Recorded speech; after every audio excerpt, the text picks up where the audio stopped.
Поздрав и добре дојдовте во најновото видео од серијалот Overtime with TJ на YouTube каналот BMG Sport. Повторно ќе следиме 4 надпревари на светското првенство и нормално во центарот на вниманието ќе биде шампионот од првото коло Аргентина.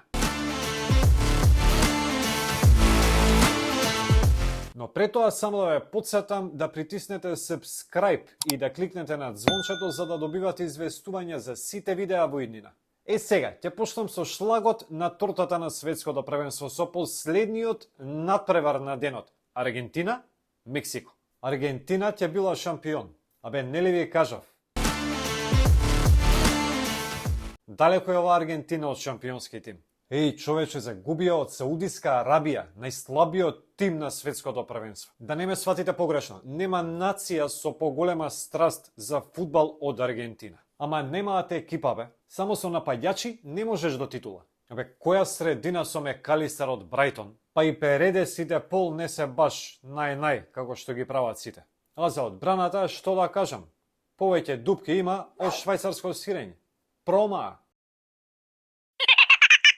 Па како до титула кога во одбрана ти игра другармо на Мегвајер од Юнајтед, Мартинес.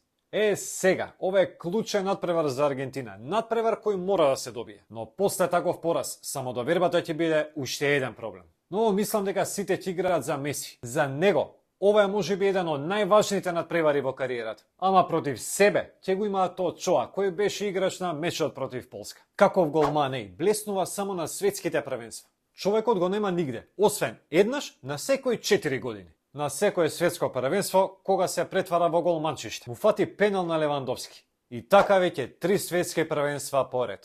Очоа е легенда. Ќе навивам за Мексико на овој надпревар, иако се сложувам дека Аргентина останува фаворит. Не очекувате премногу голови на овој меч. Мислам дека ќе падне максимум 1 гол, а може да биде 0-0. Во истата група, но од 14 часот играат Полска, Саудиска Арабија. Знаете кој ги спремаше саудиците за Аргентина? Па Македонија, бе. Игравме пријателска со нив пред месец дена и примевме само 1 гол. Загубивме со 0-1 од непостоечки пенал, но за Македонија играа фудбалери само од домашниот шампионат. Па на Аргентина им дадоа 2 гола. Полска, знаев дека ќе биде досадно против Мексико. Реков 0-0 и бидна. Утна и пенал.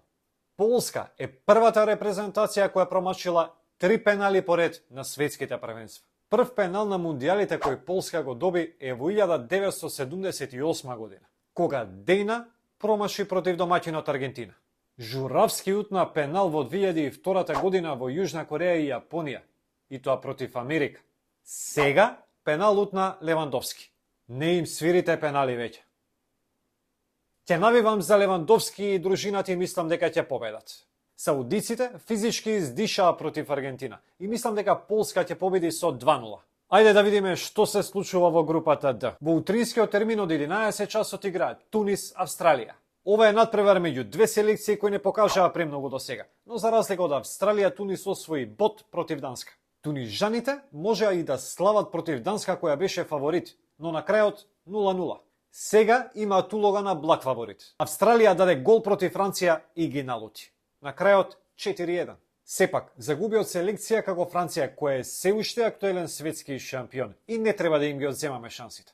Ќе биде интересно, ќе следиме голема борба од двете екипи. Нема што многу да се збори за овој меч. Ќе навивам за Тунис и мислам дека се поблиску до победата. Мислам дека ќе биде 2-1 за Тунис. Него, читам по коментари, сите викаат, абе само 2-1 знаеш да кажеш. Абе што да правам? Гол ми е омилена игра.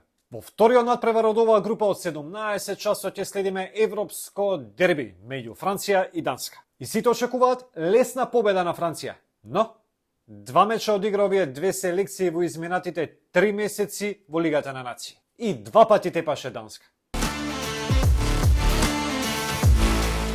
Во јуни во Франција беше 1-2. Пред 1 месец Данска победи со 2-0. На крај Данска заврши пред Франција на табелата. Но ова е светско првенство. Франција одигра можеби најубедливо од фаворитите. Жиру е легенда. Со 2 гола против Австралија се изравни со Тиери Анри на листата на најдобри стрелци за Франција во историјата. Мислам дека Жиру не оправдано е во сенка на Мбапе и Бензема. Дефинитивно е подценет. А Мбапе даде гол, ама што промаши, празен гол против Австралија. Данска може би разочара против Тунис, иако одиграат така, немаат шанси против една расположена Франција. Но не ги заборавајте двете победи на Данска против Франција. Ептен се тазе. Јас ја навивам за аутсайдерот на овој надпревар, за Данска. Но мислам дека Франција ќе се реваншира за поразите и ќе слави победа со 2-1. Пак кажав 2-1. Па тоа е, ај ќе видиме. Доста е за денес. Утре очекувајте ново видео со уште поинтересни надпревари. Утре ќе биде жешко. Се гледаме.